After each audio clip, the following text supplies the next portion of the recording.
Hello, everybody, and welcome to the second ever edition of Office Hours. I'm the founder of Test Prep Authority, Anthony James Green, and over the next hour and a half or so, I'm going to be answering all of your questions about college, about test prep, the SAT, the ACT, anything that's on your mind. So again, for all of you who are joining for the first time, just fire away. On the right, there's a Q&A section, and you can fill in any questions.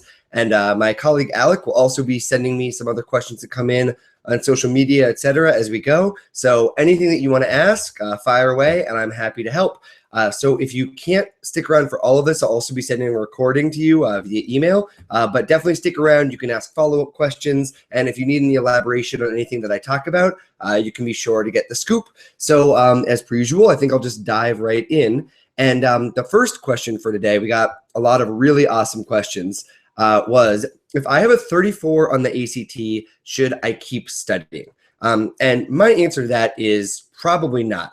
The reason being that there is, really marginal utility to continuing to study once you have a 34. If people come to me with a 2300 on the SAT or with a 34 on the ACT, I usually tell them that, I could get your score higher. It's very doable, right? But the problem is that it's going to take a little bit of commitment of time. You're dealing with a little bit of chance just because you never know whether there's going to be kind of a random reading passage that gets under your nerves, a few vocab words that you don't know that, first of all, keep you at that 2300 or that 34. But more importantly, there are other elements of your application you need to consider. So take the time that you're spending on, boosting your 34 and instead spend it on writing better essays, getting better recommendations, putting more into your extracurriculars, and rounding out your application so that, you have everything else taken care of. Once you have a 34, that's a hyper elite score. I mean, if you want to take it again, maybe shoot for a 35, you can do it, but there are better ways to spend your time. That would be my answer to that question.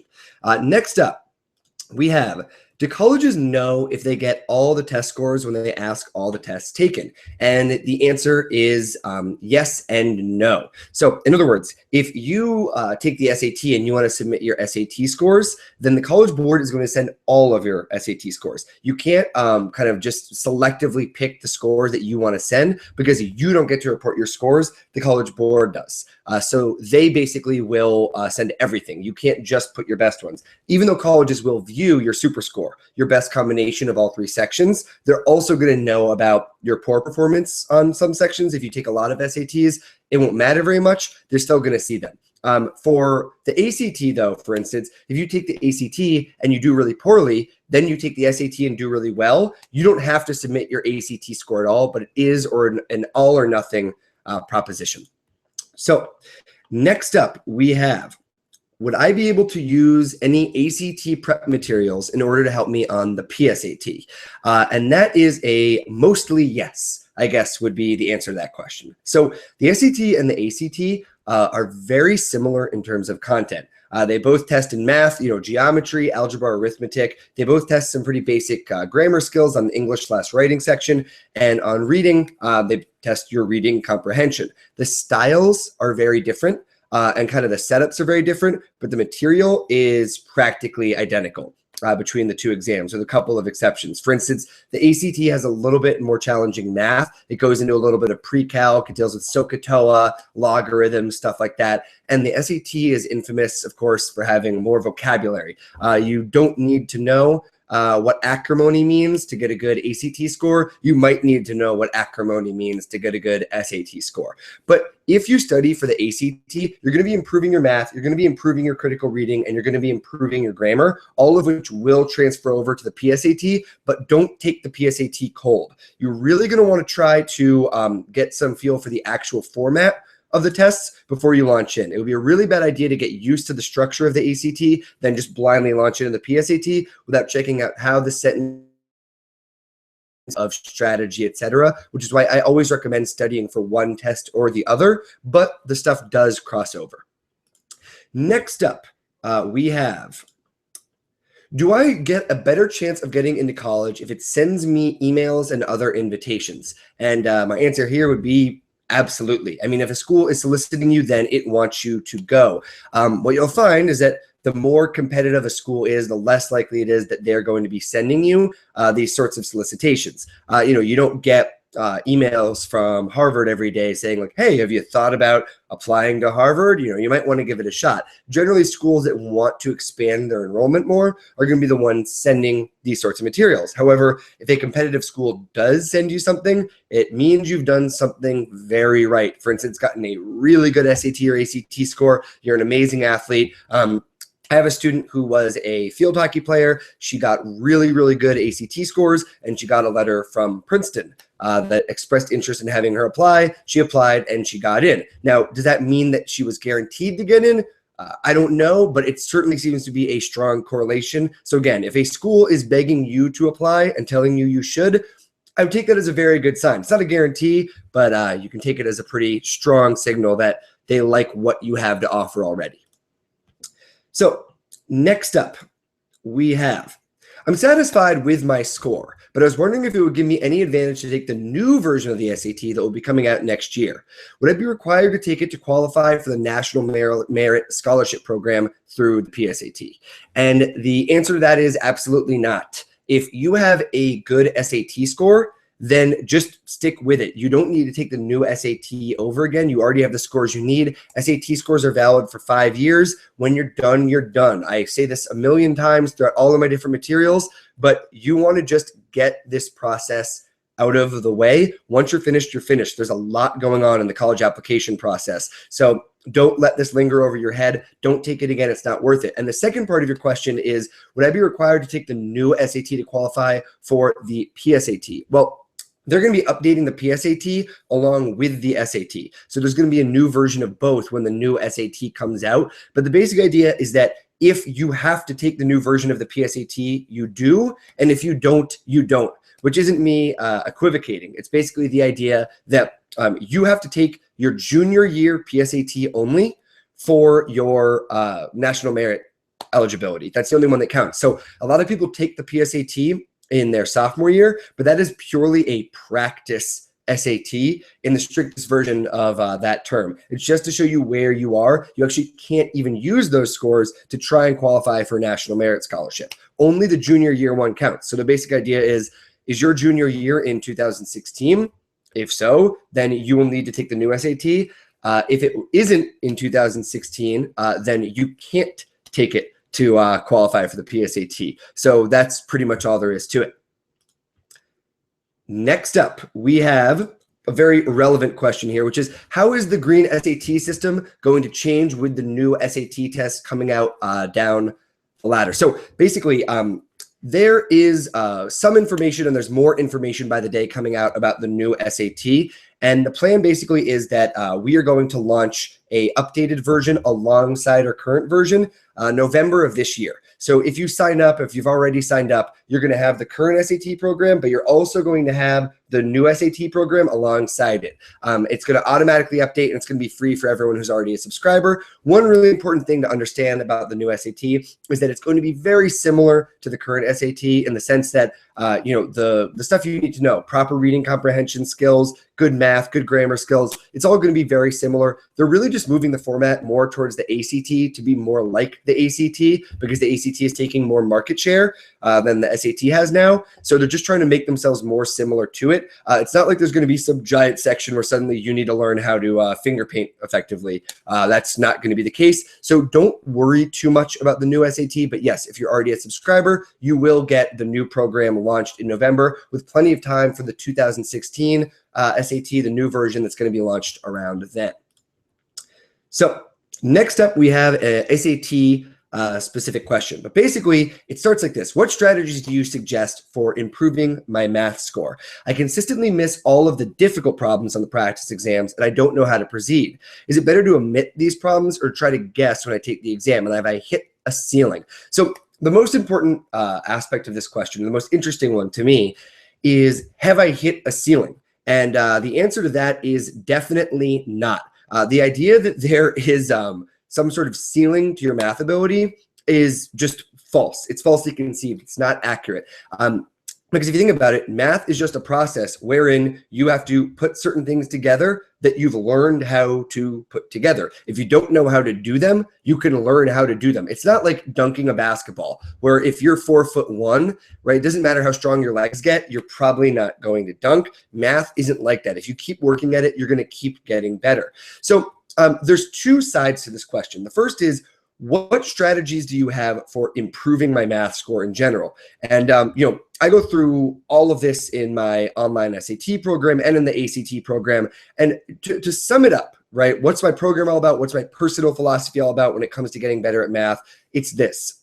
Find everything that you don't know how to do. And rather than getting frustrated by those things, cherish them, because they're telling you exactly what you need to learn, right? So if you don't know how to solve a certain triangle problem, don't go, math is so hard. Take the problem and look and say, okay, I don't know how to solve this right now, which means I don't know a couple formulas, I don't know a couple facts, or I don't know a certain process. Then find those facts, find those formulas, learn that process, practice them a bunch of times, and then pound that problem into the ground. And guess what? It's not just that problem, but it's all problems like it that involve a similar fact, formula, or process that you're now able to solve. You rinse, wash, and repeat. So basically, you are going to just do tons of practice, collect everything you do not know how to do, line it up, document it, analyze it, rip it apart, and then continually practice until you get better at it. That's how you get better at everything that you do. There's no massive shortcut. I can't take anyone from a 400 to a 700 in a day in math,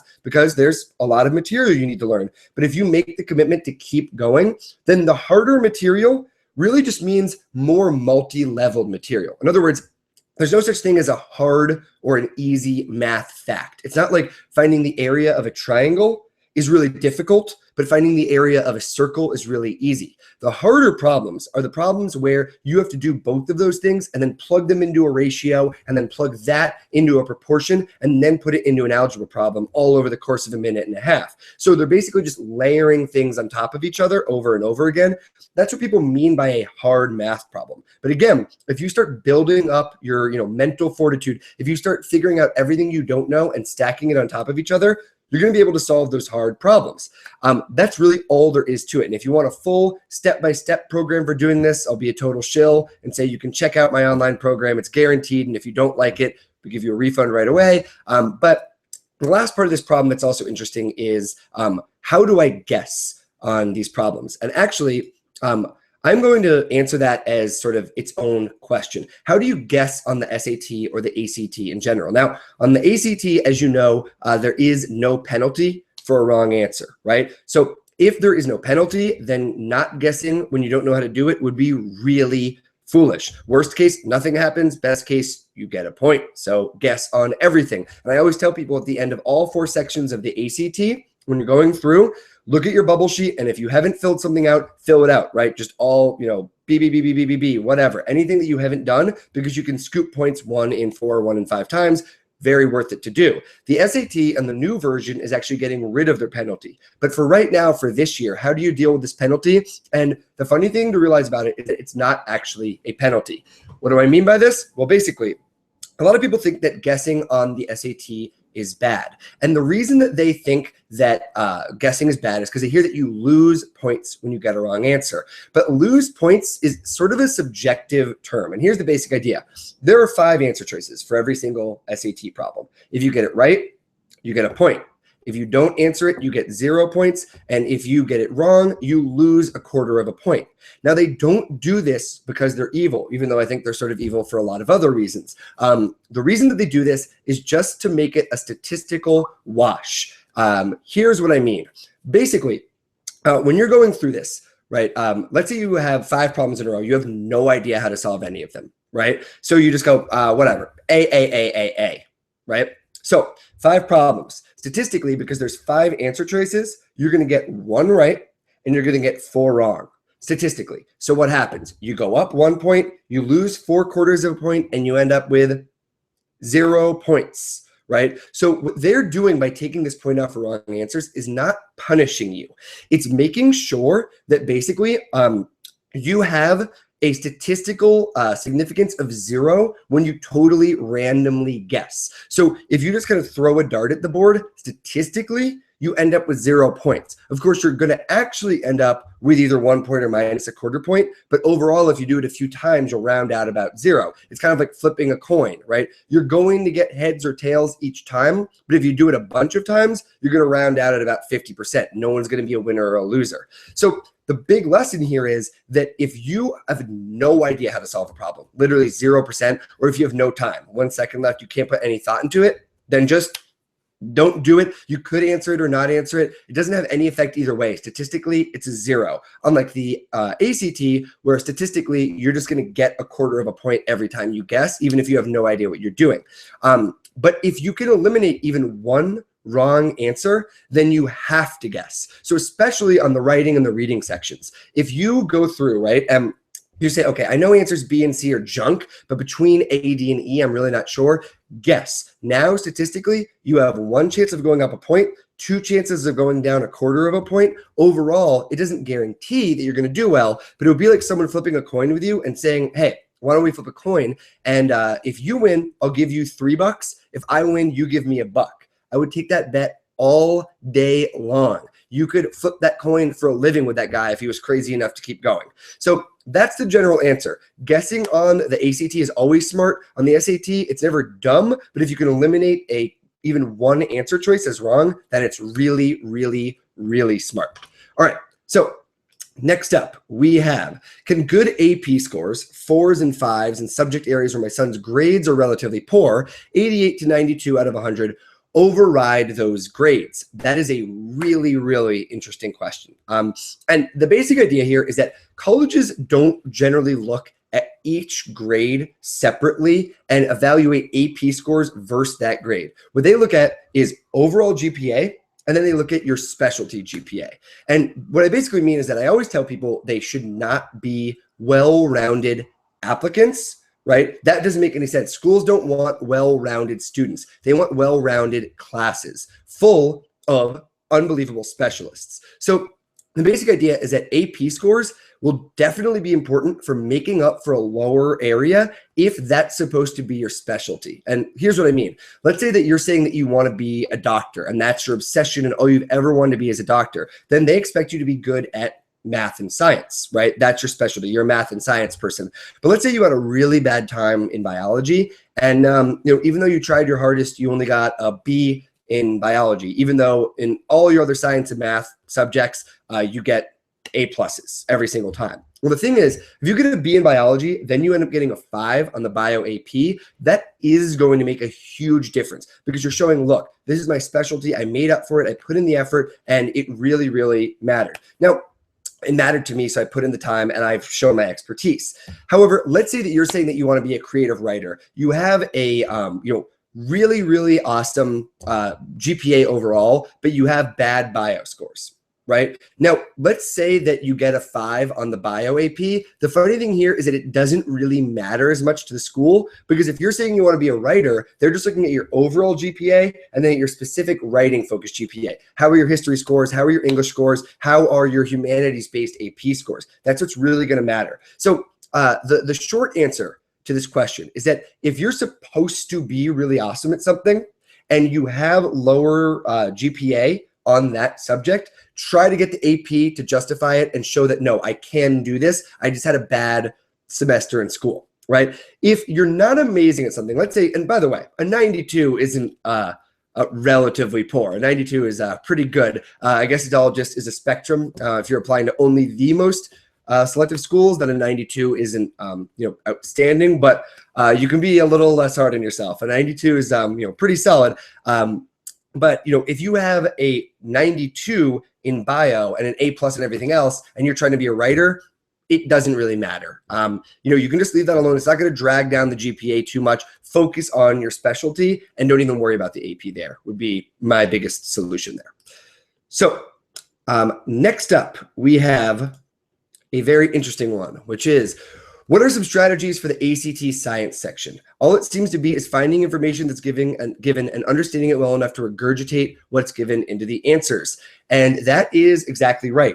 I'm actually about to add a science course to the free guides in Test Prep Authority. So in addition to all the other free guides you can find at testprepauthority.com, within the next month or so, you'll also see an ACT science crash course of sorts. And of course, in the online ACT program I have, the Green ACT system, I go through this in hideous depth. But for now, the main thing to know about ACT science is that it has nothing to do with science. This is the most important thing to know about this. Calling it the science section is sort of ridiculous.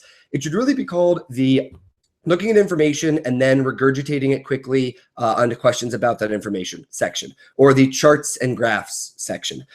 So let me give you an example of what ACT science is kind of like. If you're not a good physics student, not a good bio student, not a good chem student, it doesn't matter. They'll have some graph, and basically it'll be like this. Years when tectonic plates shifted, and here's 1988, and here's 1992, and the thing moves up again. And then the question will be, based on that figure, where in 98 and 92, they shifted a lot, right? If we tell you that, tectonic plates shift during earthquakes, which years probably had big earthquakes? That's literally about as intense as it gets. So you have to understand that, oh, look at that graph, 98 and 92, right? Or 88 and 92, that's when it happened. It gets a little more intense where sometimes you'll have to correlate basically two graphs to each other. So there will be another graph that'll say, whenever there's a big earthquake, birds fly around a lot, right? So then there will be some other thing that shows what years birds flew around a lot in, and then it'll say, what year was there a tectonic shift happening on? I mean, you'll have to go then to two graphs, and that's kind of a silly example, but really it doesn't require any pre-existing knowledge whatsoever. If you have it, it can be helpful, but it's certainly not a prerequisite. So there are two key strategies that I would give for any science student. The first is go right to the questions, with the exception of the purely verbal science passage. So basically, you could spend all day reading these graphs, looking at these charts, trying to figure out what's going on. You don't need to do that at all. So basically, like, you're going to use maybe 3% of the information they give you, if that. You use extremely little. Read the questions, find out what information they need, then go and find it, not the other way around, because it is a really, really time-intensive section. And so if you're spending all this time leisurely checking out graphs, you don't even know what you're looking for. That's a total waste. Instead, go right to the questions. And then the other thing is, the second huge strategy is, do not try and pick right answers. Live in the answer choices and kill the 3 wrong ones. So basically, let's say they ask you something like, which of these tomatoes has the most lycopene based on this certain harvest, right? Well, I don't really know how to answer that question at first. I'm not a biologist. I don't know about lycopene in tomatoes. But if I look at the answer choices, suddenly they give me the clues I need. So the answer choices might be something like, the time when all the earthquakes happened. Earthquakes have nothing to do with lycopene, or the time when there was no earthquakes. Now I look and realize that there's a graph comparing earthquakes to lycopene production. Now I know what to look for. So, and then I can eliminate the ones that don't work based on the data. So the biggest thing to know about ACT science, aside from the fact that it has nothing to do with science, is that you should not be wasting your time in the information. You should be spending your time in the questions, because if you know how to deal with the strategies, they sort of answer themselves through their own answer choices. But again, if you want the full rundown, I'm going to have the guide later up, and I'll email you when that's published. And also, if you want to check out all of the craziness in my online system, you can check it out at greenactsystem.com. Next up, this one's pretty interesting. We have, just in general, what is a good SAT score? What's a good ACT score? Is there an imaginary line that you need to cross in order to get into a good college?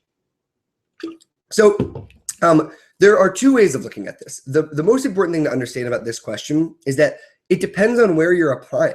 Right?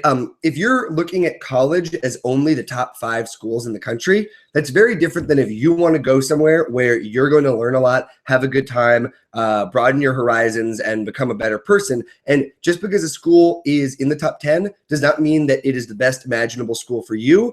And just because a school is not in the top 50 does not mean that it's not a great school, right? But of course, competitiveness levels often correlate with where they are on the U.S. News and World Report ranking, which has become this sort of, be all and end all of what people care about when it comes to colleges. It shouldn't be for you. You should do your research. But in general, right now, I would say that there is sort of an imaginary line at around the 600 to 700 mark, depending on where you're applying for each SAT section, and at around a 30 on the ACT, where, to put it mildly, there's sort of a joke in some college admission circles. What's the difference between a 1990 and a 2000 admission, right?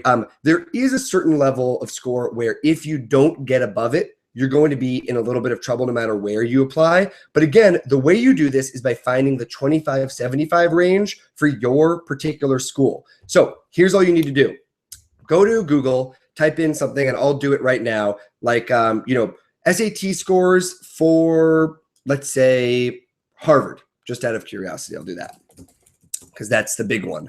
So if I go in and you go to Google, you'll find that one of the top results will be an about.com, collegeapps.about.com link. When you go in, you'll see a little range of scores for the ACT and for the SAT. They don't give you an average, they give you a range. And this is called the 25th, 75th percentile quadrant.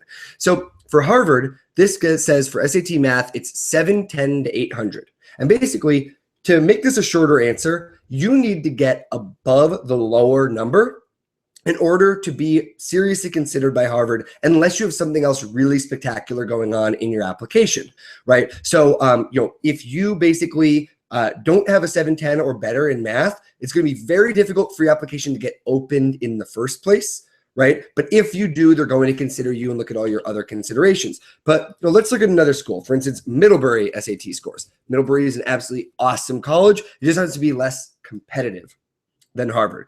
But if I look at their range for SAT math, it's a 640 to a 740. All that means is that if you want to get considered strongly by Middlebury, you should try to get above a 640 on SAT math in order for them to take you really seriously as an applicant. So again, not to avoid a concrete answer, but just look at what the colleges are asking for in particular, depending on where you're applying, and make sure that your scores for the ACT or the SAT are above what they're asking for as their minimums. If you do that, you're going to be competitive. If you don't, you probably won't.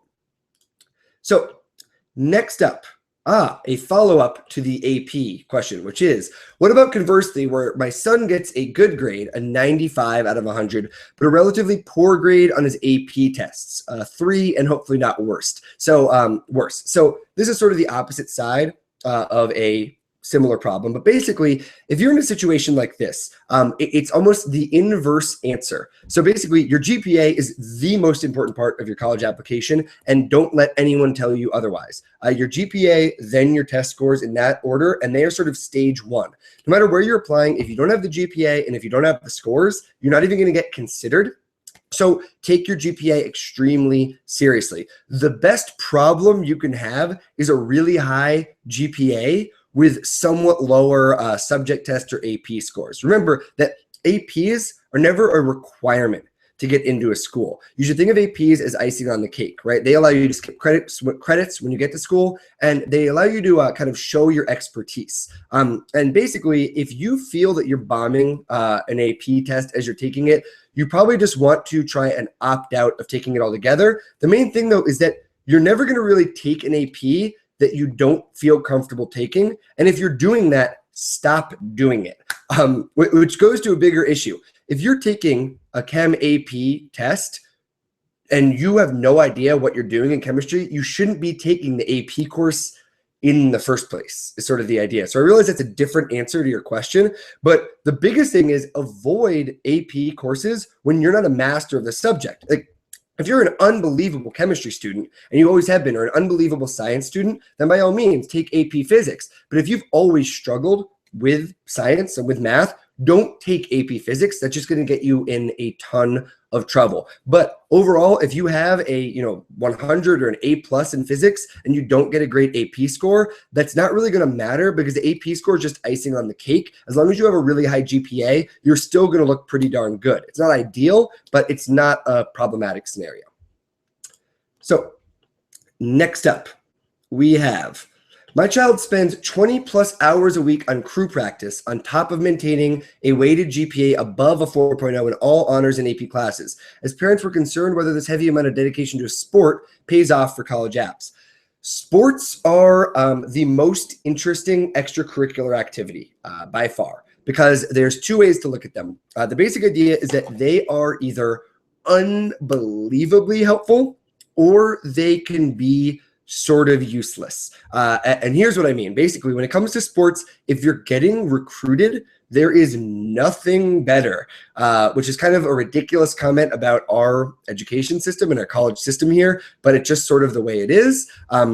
But rather than kind of go into that whole rabbit hole, if you are getting recruited by a coach, you are what I like to call a red carpet voucher applicant. You are basically bypassing the entire regular application process that everyone else has to go through, and you just pretty much skip the line. I was a recruited athlete, and I got into Columbia, and my process was very, very, very simple. You have someone basically going up to admissions officers and saying, look, see this folder, let them in. I don't care what is going on. Unless there's something horrible there, please do it. I also had high SAT scores, which made it even more justifiable. But here's the thing. If your son has a 4.0 or above a 4.0, then he's already a competitive applicant. And if he has crew, even if he's not a recruit, if it shows that he's dedicated to something, it looks great. Now, if you had a bad GPA, I would tell you to quit crew immediately unless you are getting recruited. So if you have, a 3.1 GPA and you don't have good SAT scores and you're not getting recruited, you have no business being on any team until you get those things back up, unless you're sure you're going to be a recruit. However, if you have above a 4.0 and you have strong SAT or ACT scores, then by all means, spend your time on crew. It shows colleges that you're into something. It shows colleges that you have dedication, that you're hardworking, and you have your fundamentals down. So the real answer there is, yeah, if you have everything else taken care of, crew by all means. And if you get recruited, then you're in really awesome shape. However, if you don't, if you're a parent or a student who doesn't have, a high GPA or high scores, avoid sports until you get those fastened in, unless you are sure you're going to get recruited. That would be the full answer there. So next up, we have, and this is something that was asked last time around, but it's a very quick answer. Would it help me at all to take the ACT as well as the SAT and send both scores to universities if I already have a high SAT score? No, absolutely not. Don't waste your time. If you already have high SAT scores, you are finished with this round. Focus on your subject tests, your application, your essays, your GPA, your recommendations, your extracurriculars. You're finished. And the analogy I always use is that saying you have a great SAT and ACT score is like saying that you are 6 feet tall and also 2 yards tall. They are exactly the same thing. They accomplish the same goal. So once you have high SAT or ACT scores, don't take the other one. It's not worth your time. Next up, we have, and we already got this one taken care of. Are individual ACT questions graded the same as those on the SAT as far as deductions and omissions? No. On the ACT, you either get a full raw point for getting it right, or you don't get a point if you don't get it right, regardless of whether you answered or not, which means that you should always answer every single ACT question. Make sure to bubble everything in at the end. All right. Next up, we have, what's the best course of action for a student with a very low GPA that decided to take the college game seriously in the middle of his sophomore year? Is there still hope of getting into a good school? So when it comes to students who have really bad freshman years or really bad even sophomore years, who then decide, you know what, I want to gear up. There are two things to keep in mind. One is that, and this might not be the best of news, but if you already have really bad GPA in the first year or two of your application, you need to kind of figure out what good means to you as far as where you're trying to go. So the easiest way to do this is to take the ideal. Take a 4.0, for instance, and average it over 2 more years with what you have. So let's say, for instance, that you have a 3.0 in your first year, right? And then you get a 4.0 in your sophomore and junior year, right? If you really decide to get your act together sophomore year. Well, what that means is if you take 11, divide it by 3, you get a 3.66 GPA, which is what you'd end up having, which is not bad, not hyper competitive, right? It's somewhere in between. Now take that ideal, look at the colleges that you're going to be applying to, and look at what GPAs they expect. So if a 3.66 is good enough for the schools that you want to apply to, then if you take things seriously and you get a 4.0, you're good enough as long as you hit that 4.0 mark. If it's not, then it's not going to happen. In other words, if you're applying to a school and they expect at least a 3.85 in order for your GPA to be good enough for them, well, then you're not going to be able to get there. But all that means is that you need to find less competitive schools. And again, I always make this point. It's so important to emphasize there's a huge difference between good and competitive. They're not the same thing. There are a lot of amazing schools that just aren't as competitive as others. And the less competitive they are, the less of a GPA they need. So the quick answer is take your GPA right now, average it with whatever you're aiming for in your sophomore, your junior, maybe the first semester of your senior year, and then see how it stacks up to the expectations of the colleges that you're applying to. And by the way, that resource I mentioned earlier, about.com, they also, on those same pages where you can find schools' SAT scores, mention GPAs as well. So, if you go and you type in Middlebury SAT scores, go to the collegeapps.about.com page for Middlebury. On this page, and actually when I send the digest, I'll send resources to this as well. There's a little thing from CapEx that shows your chances of getting in. But even better, under admissions data, they have a GPA and test score graph where they will actually show you what GPAs tend to get in or rejected based on people submitting their info. And at Middlebury, I'm looking right now, and it looks like, below a 3.5 or so, you're going to have a very, very, very difficult time. Things start to get much easier around a 3.8. As far as how to get a higher GPA, for the sake of getting to more questions, that is a huge question. But honestly, the biggest thing I can say right now is, first of all, if you haven't already read my book, and you can get free chapters on testprepauthority.com, why you get rejected. I cover this in serious depth right there. But more than anything, talk to your teachers. Open up lines of communication. The number one reason I usually see for bad GPA and bad scores or grades in a certain class is that the student has become alienated from the teacher for whatever reason. So really, really, really make sure that you open up the lines of communication, see what they want from you, see what resources they can open up to you, and then follow through with all of that. That's going to ensure that you get the highest GPA you can. So next up we have, is taking the SAT in my freshman year too early? How many times is too early? Or how many times is too many? This is a pretty funny question. My answer is absolutely not. I always recommend that once high school starts, you can get this thing out of the way as soon as you feel like it. I usually recommend the summer after freshman year. And the reason that I recommend the summer after freshman year is just because I feel that freshman year is a little bit hectic. You're transitioning to a new school environment. It's all a little bit crazy. It's a lot to deal with. Basically, you want to kind of get rid of all that stuff. But if you're managing well, if you feel that your GPA is good, you're handling your classes, you're handling the social environment, everything's fine, then you could start studying for the SAT. Absolutely. Why the heck not? Remember, your SAT scores are valid for 5 years, so they're still going to be valid when you apply to college. So you can take care of this thing as soon as you want. And the more time you have, the less stressful it's going to be, the less annoyances you have to deal with. Annoyances like sirens, again, the beauty of living in New York City.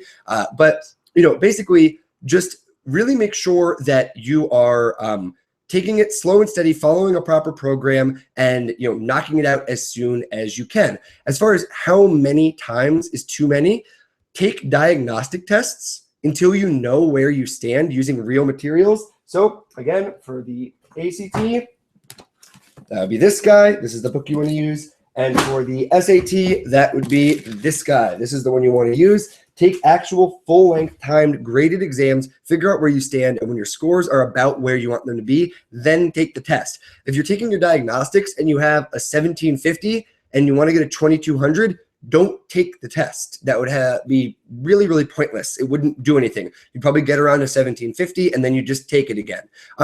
As far as how many times are too many, I would say anything more than 4 times looks a little bit weird. It's not the end of the world. But again, just don't take it more times than you have to. I always recommend you take it twice so that you have a backup exam, which both for psychological and practical reasons is really smart. But more than that usually is unnecessary.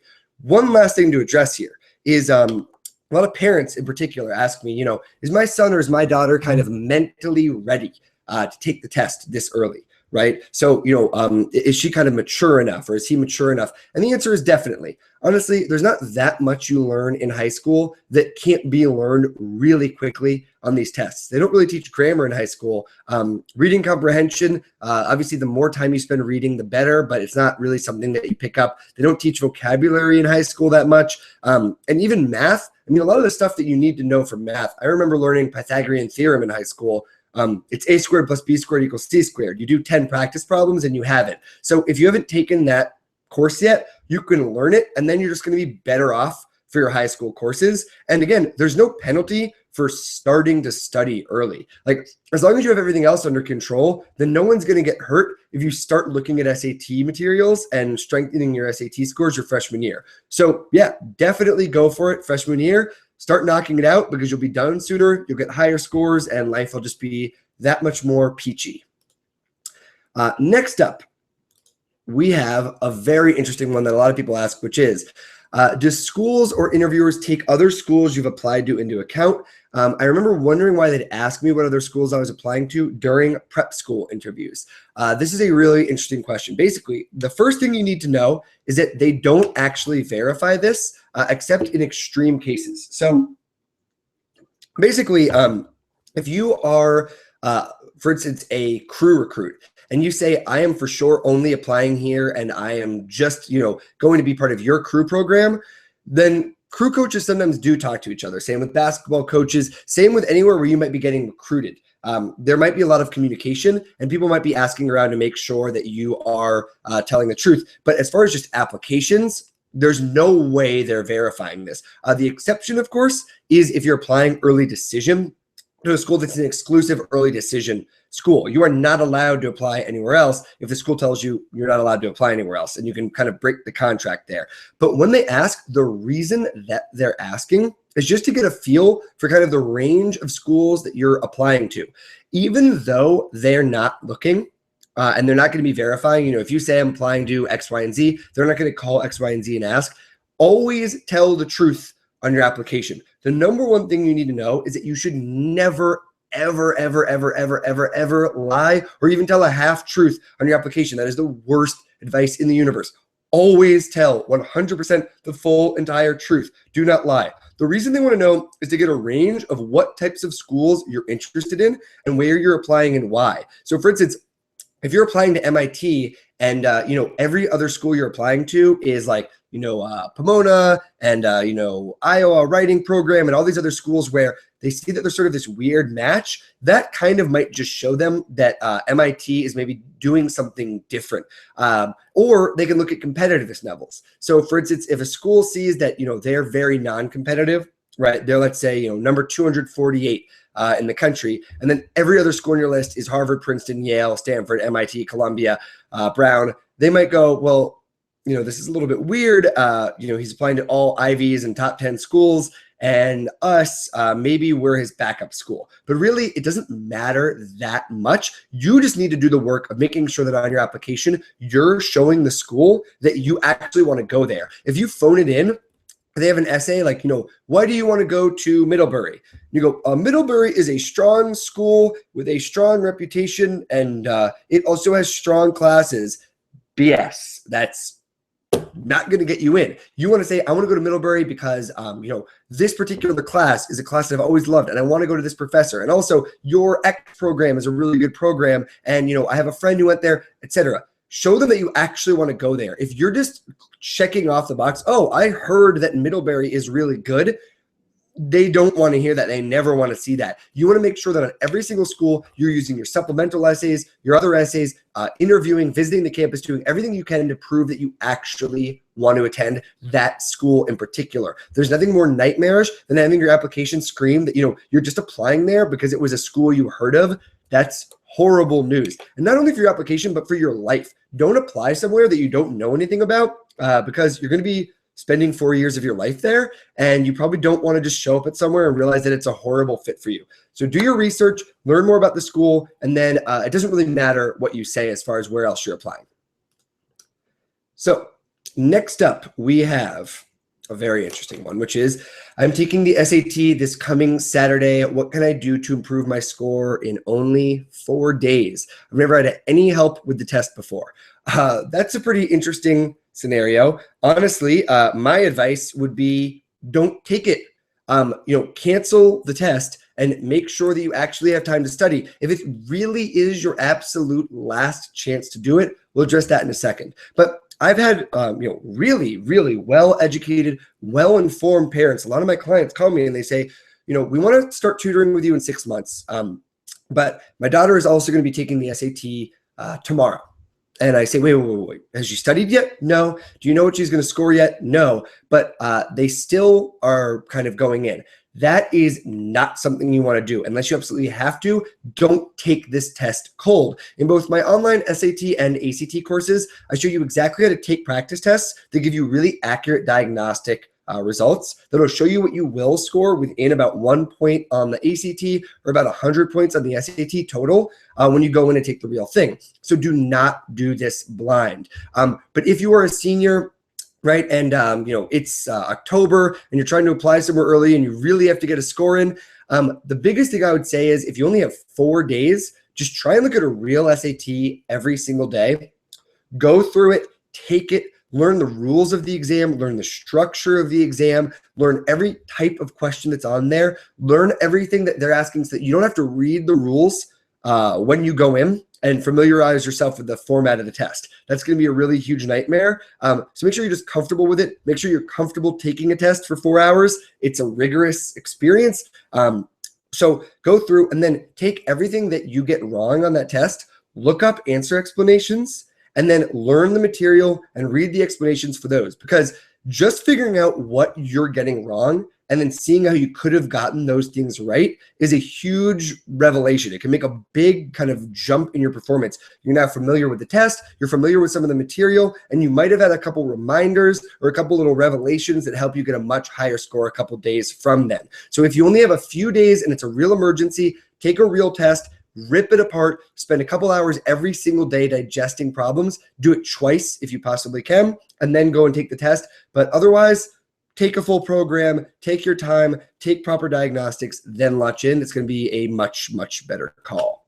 So next up, we have, I'm an international applicant and I have 2 questions. What is approximately the minimum SAT 2 score one should have to get into a competitive college? That's the first question. SAT 2s are interesting. If you go, or SAT subject tests that they're now called, if you go to Test Prep Authority, I have a full free guide on these things that you can check out to learn everything about SAT subject tests, and I'd highly recommend checking that out. I also have a full chapter in my book, Why You Get Rejected, which you can get for free on testprepauthority.com. But basically, the SAT 2 or the subject tests are very different from the SAT 1 because it's more of an icing on the cake test than it is a cutoff. So SAT 1 scores are cutoff scores. That's really how they function. So let's say, for instance, you're applying to Harvard. You're not a recruited athlete or anything like that. And they look at your folder and they see that you have a 500 on all 3 sections of your SAT. They're not going to read the rest of your application. It's just not even going to happen. Your scores aren't nearly high enough and they will cut you off, right? So it's not like high SAT scores get you in. If you get a 2,400 on the SAT, are you going to get into Columbia? I don't know. I need to see the rest of your application. It's not a guarantee, but what it means is that they will then take your application and they will rifle through the whole thing and read it because they know that your kind of raw material, so to speak, is good enough for their particular qualifications at that moment in time. So subject tests are very different. Subject tests really go to show that you are an expert in something, and they're more icing on the cake. I've had students with pretty cruddy subject test scores get into really good schools, but they had everything else really, really down. So, they had a 2,300 on the SAT. They had a 4.3 weighted GPA. They had amazing recommendations. They'd won 50 different physics awards. They were just bound to be, a physicist, and they had everything they wanted to do. However, they, had a 480 on the literature SAT subject test. That's really bad, but guess what? They had so many other things going for them that the college kind of brushed it aside. However, if you're trying to be a expert in something, you do want high scores. And I usually say high being above 650 or preferably above 700. 700 would be a lot better. So if you're saying that you want to be a physicist, you better have high SAT subject test physics scores, right? If you're saying that you want to be a Spanish history major and you love Spanish and you take the Spanish SAT subject test and you get a 300, that looks really, really, really bad. So just make sure that your subjects that match your area of expertise back it up. Make sure to study and realize that these are just material tests. They just have to do with the material on them. There's no real strategy involved. So just attack them full on, get the high scores, and realize that if you have somewhat lower subject test scores, it's not the end of the world as long as everything else is good. But if you have low scores in your area of expertise, that's a serious problem. Next up, we have, how does it affect your chance of being accepted if you go to a school not being sure what you want to pursue or having multiple proto interests? It's an interesting question. As I always say, you want to be a specialist. And the reason that you want to be a specialist is because more than anything, colleges want to see that you have an area that you're passionate about. And more than anything, that you have what I like to call demonstrable expertise.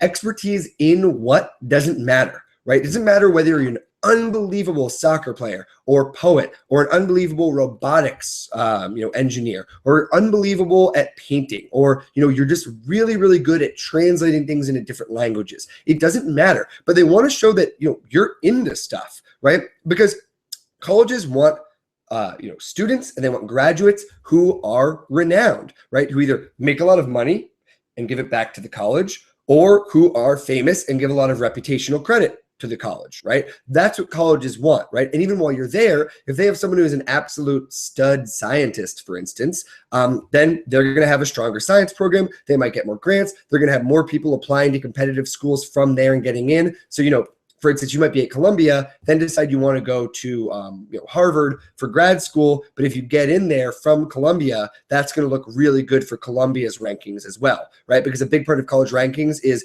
where do the kids end up going for grad school from that bachelor program.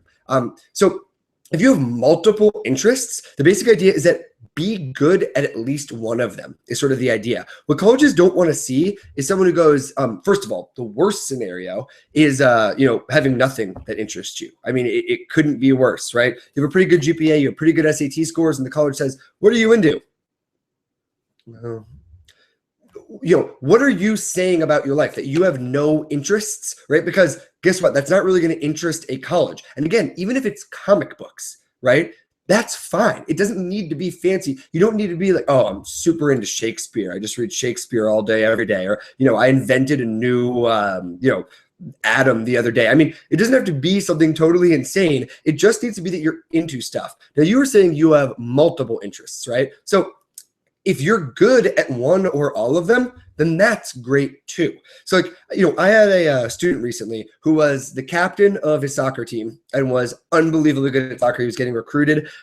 He also had started and was the head of this kind of aviation program where basically he already had his pilot's license and he was training other people how to do it. And he also was super into philanthropy, and he had started this charity. He'd raised hundreds of thousands of dollars for charity. Well, guess what? In all of those cases, even though that's a lot of interests, that's awesome. I mean, what that just shows the college is that I do lots of things and I'm really good at all of them. I mean, that's really great, right? That is going to be amazing for colleges. But just make sure that you're not doing a lot of things that you're mediocre at, right? If you're, on the JV2 soccer squad and you're a member but not a board member of 3 clubs, well, that just doesn't look that good, right? I mean, it shows that you can sign up for stuff, but I can sign my Nalgene bottle up for a club if I feel like it. It doesn't mean that it's good at doing it, and it doesn't show any real interest. And what colleges want to see is sincerity and honesty, right? If you're the head of Model UN at your school, that means that you're really into something there and that people have, valued your leadership skills and you've demonstrated expertise. If you're in the Model UN,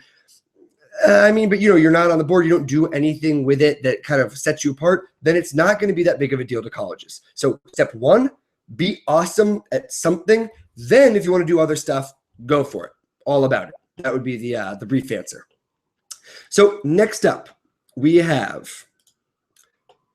do international colleges accept the SAT instead of their country's entrance exams? They do. Almost all of them do now. It really depends on the college. So you need to go online and do your research. And by the way, this is just general college advice, whether you're applying in the US or abroad. Get online, do your research, find out what SAT subject test they need, find out, whether they do early decision or early action, find out everything about that school. Knowledge is power. Don't ever take a general answer, but most schools now do take the SAT. For a little while now, Oxford and Cambridge have been accepting it, which was a big brouhaha when it first happened. But basically, yeah, if you have high SAT scores, they do travel across the pond in both directions. And funnily enough, some international schools actually really, really, really, really value high SAT scores. For instance, one school in particular, actually, St. Andrews, which is an awesome school. I have a couple friends who went there and they all loved it. They love high American SAT scores. It's just something that they are really into right now. So if you haven't checked out St. Andrews and you have really high SAT scores, maybe give them a look because they're really into them. But this is actually the case with a lot of schools. So they want to basically increase their international enrollment, both for prestige and because usually international kids don't get scholarships. So they pay full freight. So the college wants the money and they want the prestige and they want the high stats.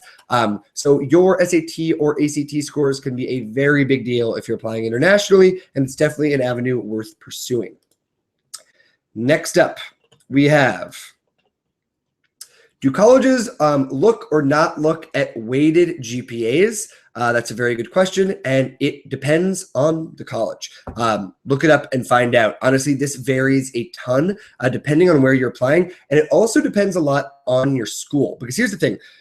College admissions officers are a little bit more freakily familiar than you might ever imagine with your particular school and with how GPA works there. For instance, I went to a prep school called Phillips Andover, and we had a out of 6.0 grading system.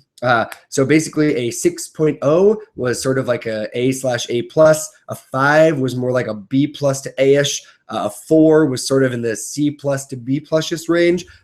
But it was so funny because a lot of people said as a joke, like, I'm going to get exactly a 4.0 and not work that hard to trick colleges. But of course, it doesn't work that way. They look and they see where your school is and they see where you rank. And a lot of the time, the rank is going to give them a huge clue as to what that GPA actually means. In general, if you're looking at like a 4.3 versus a 4.0, they will take a glance and see whether or not it is weighted, right? But just make sure you break their threshold.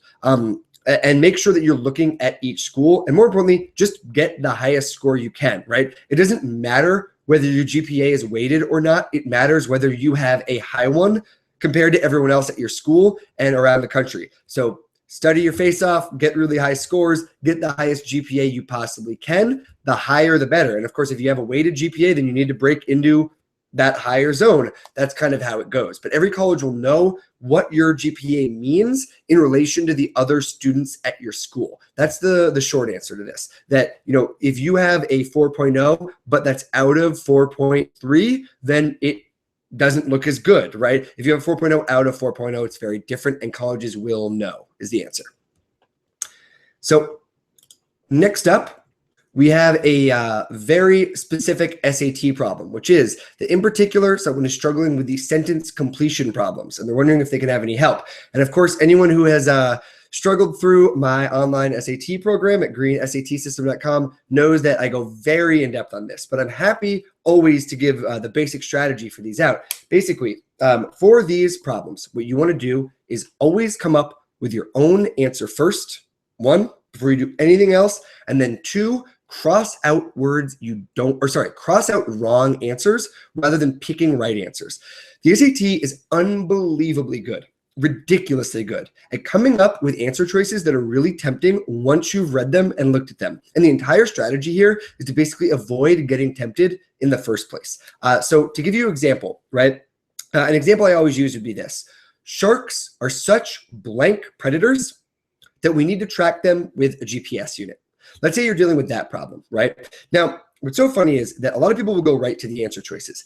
Horrible idea. I always make the analogy that answer choices are like drugs, okay? The second that you've seen them, you are now high as a kite. You are not sober. You're not to be trusted. You are in horrible shape. right? So you need to come up with an answer while you are sober, before you've been exposed to the drugs that are the answer choices. So let me think about this problem for a second, right? Sharks are such blank creatures that they need to be tracked with a GPS unit.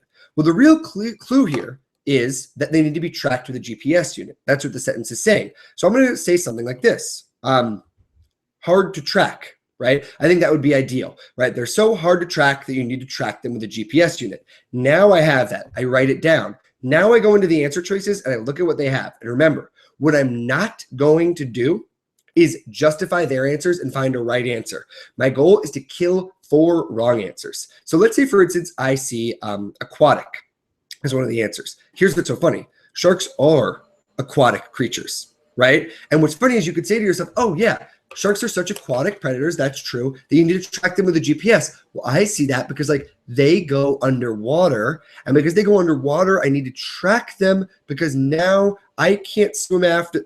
See what you're doing? You're justifying their answer.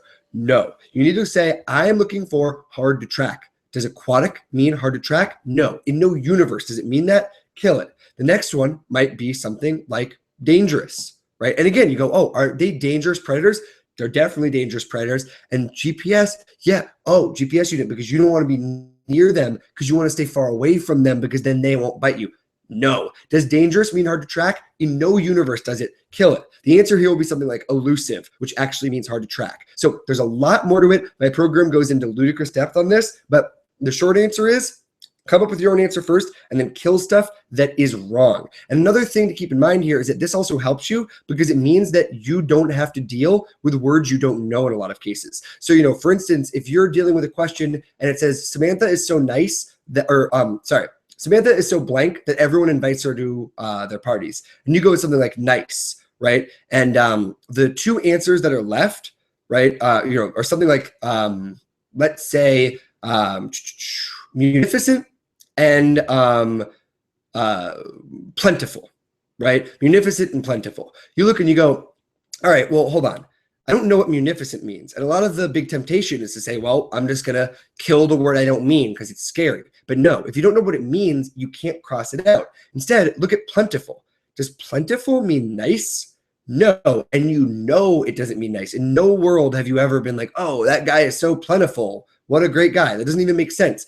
Kill that. And even if you don't know what munificent means, and by the way, it means generous, you can pick it. So this allows you to bypass a lot of the BS on the SAT. There's a lot more to it than that, but that's sort of the hardcore crash course for answering that question. Next up, we have, let me see, how much weight is given to hooks like underrepresented minority, legacy, etc., and do they diminish the importance of the SAT and the ACT?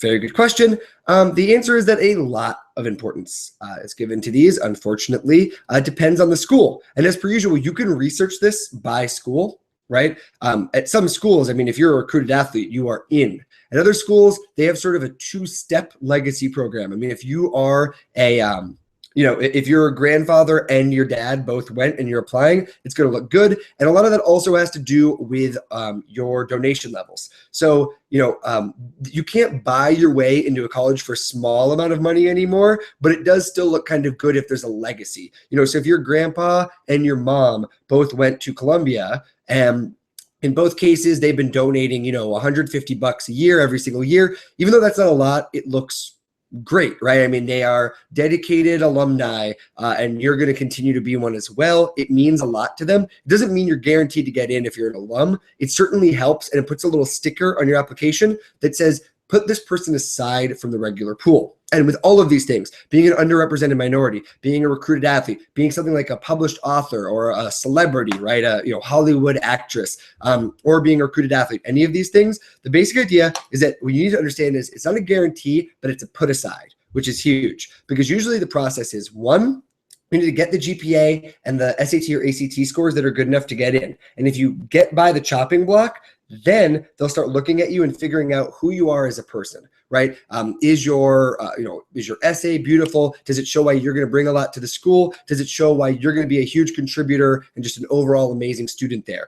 If not, right, then you're still not going to get in, but at least they read your application. But there is a chopping block. right? So if you are, for instance, an underrepresented minority, it doesn't mean by any means that you're going to automatically get in. But what it does mean is that you're going to pull you off the chopping block. They're basically not going to just look at your GPA and just look at your SAT scores, because generally, SAT scores are a linear indicator of income. For better or worse, people who get high SAT scores most of the time are a lot wealthier than people who get low SAT scores. Same goes for the ACT. They're going to kind of pull it aside and just look at the application as a whole. So it does diminish the importance of SAT and ACT scores, mostly because it stops making them a complete chopping block and turns them more into just a factor alongside. That would be sort of the shorter answer. You can go into serious depth on this though. And if you want, again, check out Why You Get Rejected on Amazon or at testprepauthority.com. You can get some free chapters and you can learn a lot more about how this whole process works. Next up, we get, what advice do you have for the critical reading section of the SAT in general? I know that you're supposed to steal answers from the passage, but because I'm a visual kind of person, the text I'm reading from is very obscure and it frustrates me quite a bit, and I'm not sure how to steal. Again, in my online program, I go into ludicrous depth on this, but the basic idea for the actual reading portion of the SAT is that you want to plagiarize as much as you possibly can. And the more figurative and the more ridiculous the material gets, the more you want to just directly rip it off. The only exception comes in sort of Victorian literature passages. A lot of Victorian authors think that they sort of invented irony. So it'll be something like, Mr. Weatherby was not the most talented of pianists.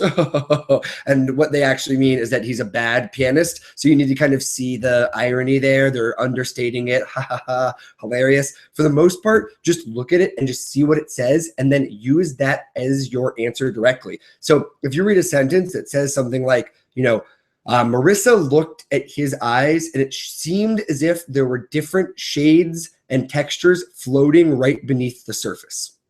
And it says, what does this sentence say, right? What's the significance of it? Your answer is, it says that it seems like there are different shades and substances floating under the surface of his eyes.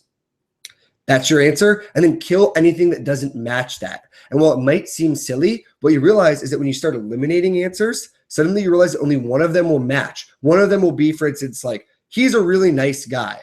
Well, in what way does lots of different substances and shades swirling beneath his eyes have anything to do with him being nice? I can't in a million years think of something that works there. But if it's something like, he has a multifaceted personality, right? In other words, there are many sides to him. Well, he has lots of shades, lots of things under the surface of his eyes. I'll leave it alone. And what you might find is that one you leave alone for now, you don't kill. Then the other three are total garbage. He always pays his taxes. He's violent and he really likes water. Those don't make sense. Kill them and boom. The one that seemed okay ended up being your answer. So the more ambiguous and weird they are, the more you just want to rip it off. And what's funny is when it gets very poetic, people have sort of a tendency to want to summarize. Do the opposite of that. Don't summarize. Just rip it off, regurgitate it onto the page, and use that as your answer, and you'll be good to go. Let me see. Finally, I have a pretty interesting one, which is, how do I specialize for a STEM school? In other words, if you want to go to like a very highly competitive science or math-based school or engineering-based school, how do you specialize? This is something where your creativity comes in more than anything else. If you have high math and high science scores, that's number one, right? Be absolutely sure that you have high grades. If you don't have high grades in those subjects, it's going to look horrible, right? You can't just say you're into being an engineer. You have to prove it, and you do that by working hard in school, getting high math scores, and getting high science grades, right? That's it. Next up comes your tests. So you better have a high SAT or ACT math score. If you don't, it's going to look very suspicious if you're trying to get into a competitive STEM school. Then look at your lower level tests, your subject tests, and your APs, right? So if you have a 5 on chemistry, a 5 on physics for the AP, a 790 on the math SAT2, and a 790 on the bio, then it's going to look really, really, really good. Obviously, you've backed yourself up. You have high scores. That's all that matters, and you're going to be in good shape there. But now comes sort of the extracurricular zone, right? Where do you kind of live when it comes to things you can do beyond that? Because aside from just getting those fundamentals down, you want to make sure that you have other stuff that shows your interest. I would say this. Join a club in your school that has to do with your interest and make sure you get to the top of it. So do not just be in the robotics club. Try and get on the board. Try to become the head of the robotics club. If there isn't a robotics club, start one, right? Start, writing papers for different magazines or seeing if you can join institutions. Take summer programs, right, at Cornell or at, your local school, wherever, that have to do with engineering, with mathematics, with science, and show that you're in these programs, you're spending the time to expand your mind. Try and win awards. See if there's different things you can do for essays or for projects, and try to compete and do well. Again, I'm not a complete expert on what you can do to show your engineering prowess specifically. I was never an engineer, but do the research and just find out what programs you can do, what contests you can enter, what clubs you can join or start, and do as much as you can and be awesome at it. Right. And of course, that sounds like a very general answer. It is. But depending on what you want to do, you'll find plenty of stuff to do. Do the stuff that interests you most, because if you're interested in it, you'll be motivated and then you'll do well at it, and then show that to schools. But again, take care of the fundamentals first. Get the great GPA in the subjects that matter. Next up, get the scores. And finally, do any extracurriculars, I'm a little sick, where you can demonstrate your expertise and really, really, really show that you have a passion for it. And this is what kind of consumes your thought process and what you're going to be putting in. Next up, we have, can race or income hurt the probability of acceptance? That is a very interesting question. Here's what's funny, not directly, but indirectly. I guess funny is not the right word, more tragic would be the right word. Basically, colleges now are need blind, quote unquote. Basically, they say that they don't care whether you need financial aid or not. They look at your application the same regardless. But that is BS in one very particular sense, which is that the benchmarks that they use to let you in or not let you in all have to do with income. If you go on Google and type in SAT scores and income, the graph is like this. It is a direct line, right? I mean, kids with really high scores generally have high incomes and vice versa. And the reason for this is generally just access to quality education, to tutors, to programs, etc. Anything that can improve your score, and it's kind of a long-term process. It doesn't mean if you have a low income you will get a low score, or if you have a high income you will get a high score, but generally they follow this trend very closely. So the screwed up thing is basically that colleges will say, we don't look at income. We don't care about income. We just want a kid who goes to an elite prep school with a really high SAT score, who's also a recruited rower, right? And if you look at that situation, I mean, is he guaranteed to have a high income? No. Is he very, very extremely likely to have high income? Yes. So overall, considering they're letting in thousands of kids at a time, the averages play out in this way. And that's what's kind of messed up. So having a low income won't hurt you at all as long as you have the markers of what a high income demonstrates. So basically, if you have high SAT scores, a great GPA, and you have great extracurriculars, and you have strong recommendations, then boom, you're good to go, right? But having a low income, it just is really, really messed up that colleges have kind of created this messed up shortcut because they want people who can come in and pay full freight is basically the idea. Race is a very, very touchy issue, obviously, but basically it can help or hurt you depending on the quota that you're filling or not filling. And this is really, really, really screwed up. Basically, there are certain, very kind of low percentage of the population minorities that are very sought after by colleges because basically they don't have enough of them and want more. So for instance, if you're Inuit or you're Native American, certain Pacific Islanders, for instance, there are very few of them applying to American universities and they want more of them. So you might be able to have a slightly lower GPA or SAT score and still get in over someone who has a higher one. This can end up being a red carpet voucher, but the really, really screwed up side of this equation is that some colleges, and this is so just unbelievable to me in this day and age, have racial quotas. So literally the amount of Asians that they let in, they cap. No more than 35% of our students can be Asian, which is completely, totally ridiculous. And what that basically means is that if your competitive pool that you're applying with is more competitive than average, then you are going to be in sort of bad shape. So for instance, and this is a stereotype that also happens to be a mathematically true stereotype, generally, Asian American students have higher GPAs than Caucasian American students, right? So if you're applying alongside the other Asian American students and you're in a quota group, what that means is that you're going to be applying next to people that you're being compared with who or compared to that have higher GPAs than everyone overall in the pool. So it can be a disadvantage. So again, it depends on the school. Some schools don't have these quotas.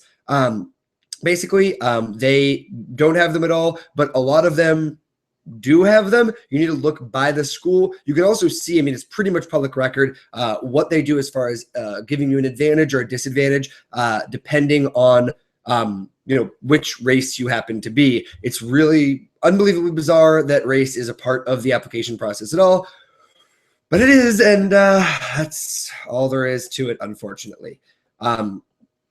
Next up, I've taken the SAT and gotten a very good score. I have a 36 on the ACT and 3 800s on SAT subject tests. First of all, congratulations. You are in pretty darn good shape, but I have a bad GPA. They put the bad in quotes. That's a 90 out of 100. And they're at one of the top high schools in the nation. Are you competitive for an elite college? My answer would be yes.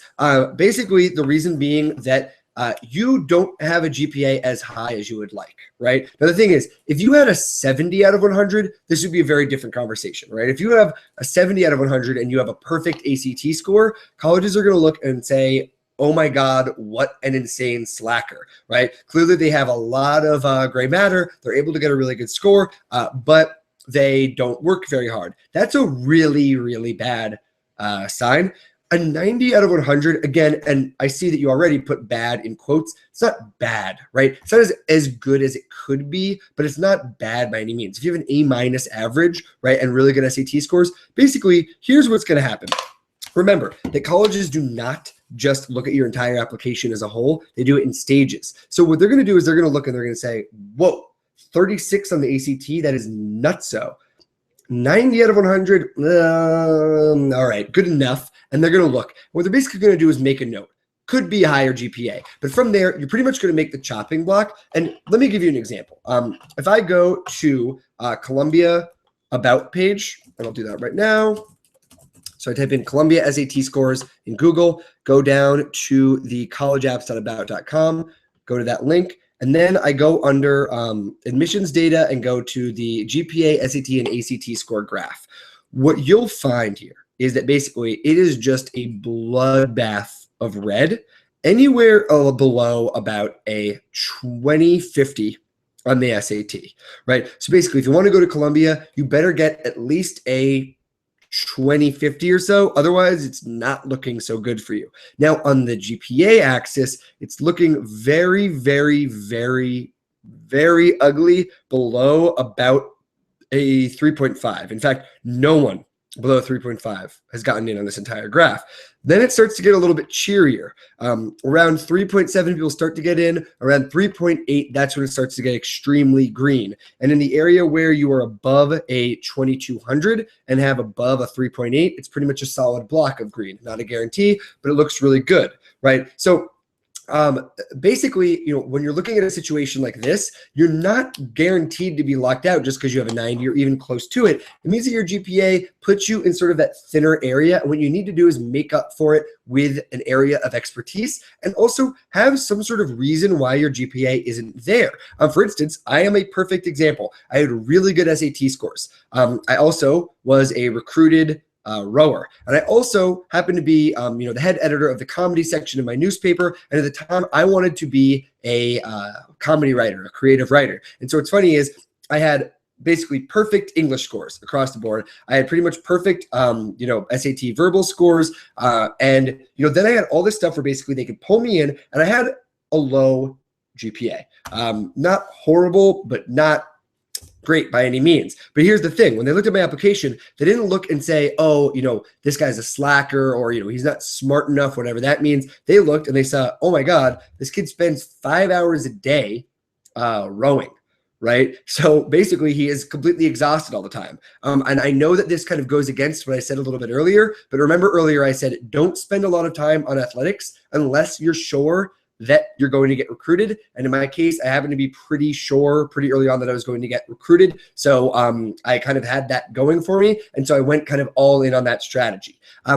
But again, let's say that you have a 90 out of 100. What's the reason for your 90 out of 100? I mean, do you have really good grades in certain things? But let's say you took, Chinese in school, and Chinese, is so hard for English speakers to learn, and you got a C a couple terms in a row on Chinese, or you took Latin and it was really, really hard and you bombed it, or, you decided you want to take this elective course on quantum physics and you bombed it and it bombed your entire GPA. Do you have a reason for that? Do you have really great scores in the areas that you care about? Do you have something else that you're bringing to the table? Because again, you're not just a number to colleges. They don't look and say, oh, 90, nope, that's not how it goes. They look and they say, you have great scores, you have a pretty good GPA, it's way more than good enough for us to take a look. Now, what's in it for us? Can you answer that question? If you can, don't worry about your 90. If you can't, you might be in a little bit of trouble. And by trouble, what I mean is that at the most competitive schools where everyone applying has really good schools and has really good GPAs, you're going to be in not the best scenario. I mean, if you apply to a school where the average SAT score is a 1900,